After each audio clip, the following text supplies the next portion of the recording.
Chapter 121, Blissful Winds. The remaining 100 or so kilometers of their journey on the embroidered flower river was peaceful and smooth sailing. When Chen Ping'an and the others disembarked, Li Hua and Lin Xiaoyi were already carrying brand-new bookcases. Along with Li Baoping, they were now increasingly living up to their so-called journeys with books on their back. As a result, Chen Ping'an now looked like a young servant for children from large and powerful clans. If one didn't see with their own eyes, one would find it hard to imagine that the young boy was actually a practicing martial artist. Moreover, he was a martial artist who had resoundingly defeated the martial arts subordinate of a county magistrate of the Great Li Empire. In fact, the martial arts subordinate hadn't even been able to throw a single punch. When they disembarked the ship, this martial arts subordinate had been carried off on a stretcher. Before disembarking, Chen Ping'an had already studied a geomancy map of the area carefully. He didn't plan to travel through Wanping County town. Instead, they would take a detour around the town and continue south through a magnificent mountain range. This section of the journey would take them approximately half a month on foot. Chen Ping'an had asked around on the ship, and he had learned that there was a mountain path that they could follow. However, it would be far more difficult to traverse than the bluestone path that snaked through Go Table Mountain. Horse carriages wouldn't fit, and most people walked this path with donkeys or mules. If they didn't choose this mountain path, then they would have to pass through a county town. However, Lin Xiaoyi said that he was yet to comprehend the Yang talismans, so he would be unable to conceal the innate yin energy of the yin god. As such, the yin god wouldn't be able to enter the county town. According to Liang, it was very likely that the city god pavilion, the Confucian temple, the martial sage temple, and the residence of the general would all naturally ostracize the yin god. If a mighty figure was present in the county town, then it was also likely that they would face some complications. As they walked, they continued to ask the passersby for directions. During these times, Chen Ping'an would also probe the villagers about whether there were any strange legends relating to these mountains. For example, whether there were mountain ghosts present. When the villagers saw that they were 4 young children, with all of them carrying bookcases, they treated them as young students from rich families who had run out to adventure. They smiled as they introduced the surrounding mountains and waters to Chen Ping'an and the others. They said that these places didn't even have names, so how could there possibly be ghosts or spirits? At the very least, they had never heard anything of the sort before. In the end, most of the villagers suggested that they visit the river god shrine by the embroidered flower river. They claimed that drawing fortune sticks and praying to the god there was very effective, and perhaps there was genuinely a mighty river god watching over them. The county magistrate would also lead a delegation of people to worship the river god each year. On this day, the deafening bangs of firecrackers would resonate throughout the sky, and the atmosphere in the area would be as lively as could be. The 4 children arrived before the mountain range at noon. Standing in front of the mountains, Li Hua bowed with cupped hands before vigorously bowing another 3 times. Looking up and seeing no movement from Chen Ping'an, he asked in puzzlement, "Chen Ping'an, didn't you bow before entering Go Table Mountain last time? You said you were paying respects to the mountain god. So why are you slacking off this time?" Chen Ping'an hesitated for a moment before eventually replying, "I frequently entered the mountains with Old Man Yao in the past, so I managed to pick up some skills in terms of observing the mountains and tasting clay. When he was in a good mood, he would talk to me about the forms and directions of the mountains. He said that there are many considerations when it comes to the location where a mountain god places their gold statue or whatnot. If we want to know whether there's a mountain god residing in a mountain, we can roughly determine this by carefully observing the mountain before we enter. Moreover, the locals all said that there's nothing strange about these mountains, so I can more or less confirm that this isn't the territory of a mountain god." Lin Xiaoyi suddenly recalled something, and he added, "The yin god told me that each empire can only have a limited number of formal mountain gods and river gods. There can't be gods and deities everywhere. Otherwise, they'll run rampant and eventually cause catastrophe, bringing chaos and complexity to the fortune of a region.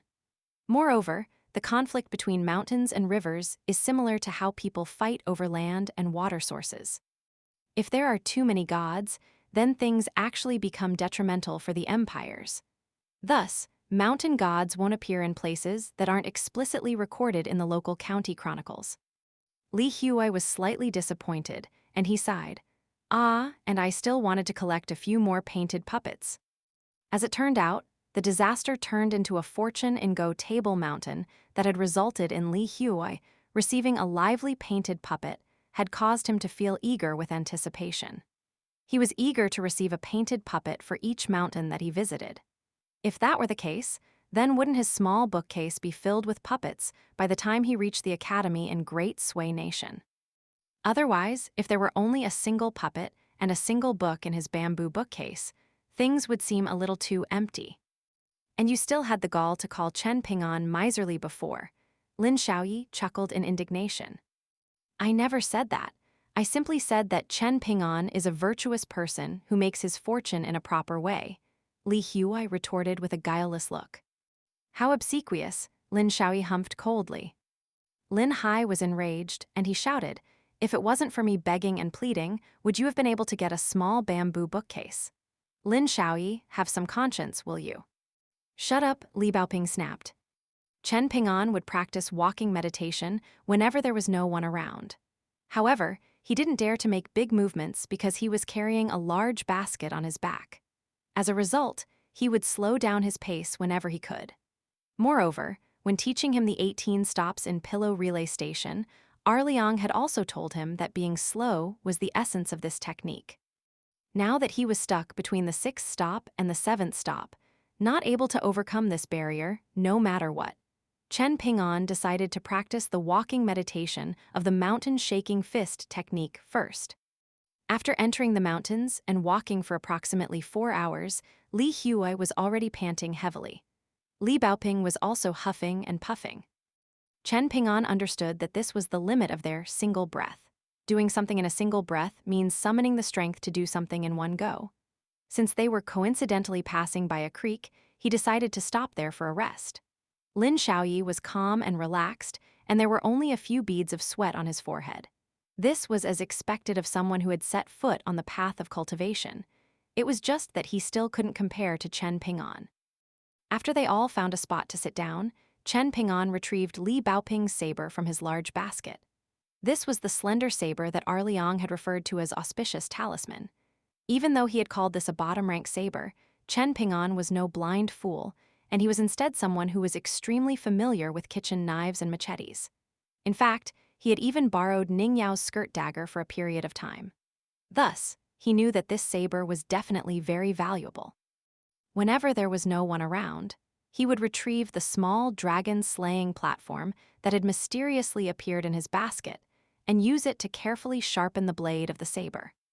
After unsheathing the saber, Chen Ping'an first lightly dipped the shiny black dragon-slaying platform in the creek. He then squatted down by the creek and started to slowly sharpen the saber. His actions were smooth and relaxed, and it was as if he were handling the most delicate and fragile tribute porcelain from his hometown. Chen Ping'an enjoyed focusing his mind on one thing. This was especially the case if he could perform the task to a high standard. This would cause the young boy to feel especially happy. This was just like how he would feel extremely tranquil every time he practiced standing meditation on the peak of a lofty mountain, where his field of view would suddenly open up.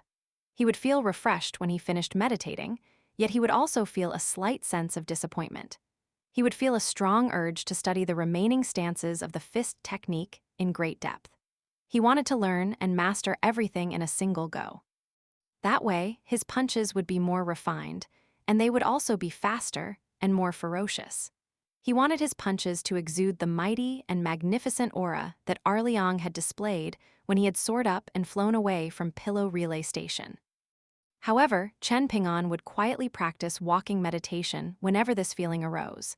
He would slowly suppress his restless urge and tell himself not to be hasty. He needed to calm down and relax his mind. If his mind wasn't relaxed, and if he simply pursued speed, then it was much more likely that he would make a mistake and waste all of his previous efforts. This was just like the art of forming and firing pottery. Even so, there were still the occasional moments when Chen Ping'an couldn't calm himself down even when he practiced walking meditation. One of these times, Chen Ping'an had decided to study the maps of the states and prefectures. He had inadvertently discovered 3 carefully stowed away prescriptions, and these were the ones that Taoist Lu had personally written for him. Ning Yao had commented that the characters were written in a bland and flavorless way, just like the boring guanjeti of the scholars. Guanjeti was the standard script style for official documents of the Qing dynasty imperial court. However, Chen Ping'an now had a habit of reading over these 3 prescriptions whether he was busy or not. Doing so would allow him to calm down a little. Li Baoping washed her face, leaving strands of hair sticking to her forehead. After journeying for so long, the little girl had already become a lot more tanned than before. Thus, the areas of her forehead that weren't covered by her hair at this moment appeared especially pale and smooth in comparison. The little girl liked to watch her junior uncle as he fully absorbed himself in sharpening the blade. As the blade of the narrow saber moved back and forth against the dragon-slaying platform, it was as if her junior uncle were the only person remaining in the world. She would never get bored of watching him. Of course, she also liked it when Chen Ping'an practiced his fist technique as he walked, when he shielded her behind him and used his fists to reason with others, when he studiously learned characters from them, and so on and so forth. The only difference was whether she liked it, really liked it, super-duper liked it, or liked it the most. There were naturally things that she didn't like as well. However, Li Baoping would often forget these things very quickly. The little girl suddenly became a little gloomy when she recalled the letter that she had sent home from Pillow Relay Station in Red Candle Town. Chen Ping'an noticed her sudden change in mood, and he asked with a smile, "What's wrong? Something weighing on your mind?" Li Baoping sighed and replied, "I'm worried about what's going on at home. Second brother is so bad, so will big brother be bullied by him in the future? In terms of this matter, you'll definitely come face to face with your second brother and ask him about Zhu Lu's assassination attempt on me in the future." Chen Ping'an replied with a serious expression. "However, your second brother most likely still cares about you." "How could Zhu Lu do that? How could she?" Li Baoping exclaimed with a wry expression. "She's already a martial artist, and her father Zhu, he is also a capable person. If they joined the army, who wouldn't be fighting over them? Would it be difficult for her to win an honorary title in the future? Why did she blindly follow my second brother's instructions?" Chen Ping'an shook his head and said, "I have no answer to these questions either." Nearby, Lin Shaoyi had a grim expression as he remarked, "For profit and self-interest do people come and go." Li Huai humphed and retorted, "Crock of shit. If you ask me, I'd say that the idiot Zhu Lu has fallen for Baoping's second brother." With her heart fluttering and with love hearts in her eyes, receiving a promise from her crush might be even more alluring than receiving an honorary title. "If that's the case, then she's truly as stupid as she is evil," Lin Shaoyi sneered. "She's beyond saving." Chen Ping'an sighed and glanced at the 3 children nearby. Thinking back to his days in Clay Vase Alley and Apricot Blossom Alley, where commotion, petty arguments, barbed arguments between women, bad-mouthing, and all sorts of things would happen, Chen Ping'an couldn't help but say, "You 3 are scholars who understand a lot, and on top of that, you're also Mr. Qi's personal disciples. You 3 are very different from people like me." Even though there were many elderly people where I lived, they were almost no different from the county magistrate, an old man we encountered on the ship before. They're unwilling to speak reason, or they're only willing to speak their own reason. Chen Ping'an decided to stop sharpening the narrow saber, and he placed it back in its scabbard. His voice was filled with emotion as he continued, "However, even though these people are unreasonable, some of them are extremely strong and capable of earning enough money to raise their family simply by firing pottery or making charcoal. Some of them are exceptional at growing crops, so their lives are fairly satisfactory as well. Then there are also people who work as midwives but like to boil charmed water and do all kinds of strange things, like Granny Ma. She's a very bad person, yet she's extremely good to her grandson, Ma Kukshuan. She'd love to give everything good in the world to her grandson." Chen Ping'an smiled and concluded, "So I want to read some books to understand the reason behind these things." Li Baoping suddenly stood up and started to slowly pace beside the creek. There was a serious expression on her face. In the end, the little girl wearing the red jacket suddenly said, "Junior uncle, I've been thinking about the question you asked on the ship this entire time, and I feel like I've made a little headway now. Do you want to hear about it? Chen Ping'an suppressed a chuckle and replied, I just learned the phrase, wash my ears and listen respectfully from you guys, and it seems like now is just the right time to use it. An idiom that essentially means all ears. Li Baoping puffed her cheeks in anger, and in the end, she exclaimed in slight annoyance, Junior uncle. Chen Ping'an hurriedly smiled and said, Yes, please continue. Before explaining anything, the little girl made sure to leave herself a path of retreat first, saying, My explanations might be a little messy, so if Junior uncle thinks I've said anything wrong, then just keep listening and don't worry about it. You're not allowed to laugh at me. Chen Ping'an shook his head and replied, I was able to reason with someone much older than me on the ship, so why can't you? Don't worry about it and just focus on explaining. Junior uncle is listening attentively. Li Huai pursed his lips and randomly swung his painted puppet through the air. It was as if he were commanding an army of thousands of soldiers and cavalry. Yes, go on, explain. Speaking and arguing with others never hurts. Only fighting with others hurts. Much like a scholar outlining the main topics of their lecture, Li Baoping introduced the 3 areas that she was going to focus on first. I'm going to talk about virtue and morality, local customs and rules, and the laws of empires. Li Huai immediately felt a headache forming. He turned his attention to the exquisite wooden puppet in his hands, and he dreamed about the day that it might suddenly come to life and alleviate his boredom. Lin Shaoyi smiled and rested his cheek on one hand. He looked at Li Baoping, who was standing by the creek. Only Chen Ping'an pricked his ears up and listened attentively. When he was little, he would often squat by the wall of the private school to eavesdrop on Mr. Chi's lessons. This was a memory that the young boy in straw sandals cherished. These notions relate to virtuous people, commoners, and evildoers who perform illegal acts. After reading many books, virtuous people will understand more theories and principles. However, we need to keep one thing in mind. Just like Big Brother said, morality is a concept that's far too lofty and intangible. At the end of the day, this concept isn't something that can discipline others. Instead, this concept can only be used to discipline oneself. A person needs to have a righteous mind if they want to establish themselves. With a righteous character, they can gain a righteous reputation. With a righteous reputation, their words can carry truthful reason. With truthful reason, they will accomplish what they seek. In addition, if one wants to bring virtue to the world and educate the masses after cultivating their own character to a state of high virtue, then one can choose to spread their knowledge and virtuous principle just like our teacher did when he taught us in the private school. Ordinary people only need to abide by the rules of their local region. Meanwhile, the laws of empires are explicitly targeting those who flout rules and break regulations. These laws are a string of criteria used to constrain evildoers. These are the lowest level criteria, and they also correspond to the lowest level rules in our Confucian etiquette. Even though Chen Ping'an was listening attentively, he was unable to understand and absorb the principles behind these words, even though he understood every single word. No wonder Liang had told him to read more. Lin Shaoyi had already shifted to sitting in an upright manner at some unknown time, and he interjected with a frown, It's the legalist etiquette. Legalism is one of the 6 classical schools of thought in China. Facing the 3 others, Li Baoping firmly proclaimed, Legalism is unquestionably derived from Confucianism. Lin Shaoyi was stunned. Li Baoping was peeved upon seeing the distracted Li Huai, and she quietly shouted, Li Huai.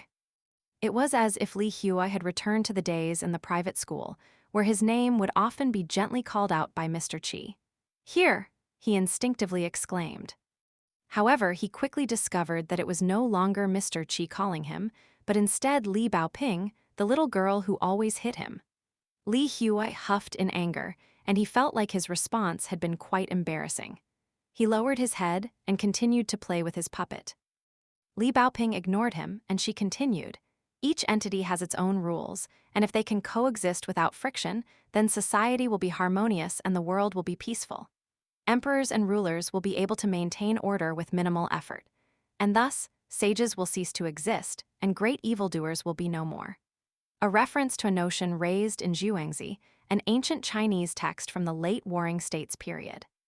The saying, "as long as sages remain, so too will great evildoers," is a concept raised by Taoists, isn't it? Lin Shaoyi interjected again. There was a brilliant glow in Li Baoping's eyes, and she loudly countered, "If one principle can be grasped, then all principles can be grasped. The fundamental principles of the world are undoubtedly unanimous." As if remembering something, she slowly paced in front of her three companions and continued, "During my final lesson in the private school, Mr. Qi started explaining the concept of right and proper to me when there were only the two of us. The foundation of Confucianism lies in the moral regulations expounded in the classical texts." Li Huai finally opened his mouth to speak, saying, "Mr. Qi never talked to me about this. What about you, Lin Shaoyi?" Lin Shaoyi shook his head. Li Baoping crossed her arms and fumed. "One of you didn't like listening to Mr. Qi's lessons, and one of you never asked questions after hearing Mr. Qi's explanations. What, did you want Mr. Qi to stuff his knowledge into your brains?" "If it's possible, then I wouldn't be against it at all," Li Huai said with a cheeky grin. "Mr. Qi was so knowledgeable, so just a small bit of his knowledge would have been enough to last me an entire lifetime. Having it stuffed into my brain would have saved both time and effort. In fact, it would even prevent me from going down the wrong paths. If one principle can be grasped, then all principles can be grasped. If this is true, then one indeed needs to seek the one principle that acts as the key to understanding all principles." This also aligns with Arliang's remark of choosing a path that is focused and profound, not paths that are broad and shallow. Lin Shaoyi murmured to himself. After being interrupted by Li Huai, it was as if Li Baoping suddenly thought of something else. However, this caused her to hit another bottleneck.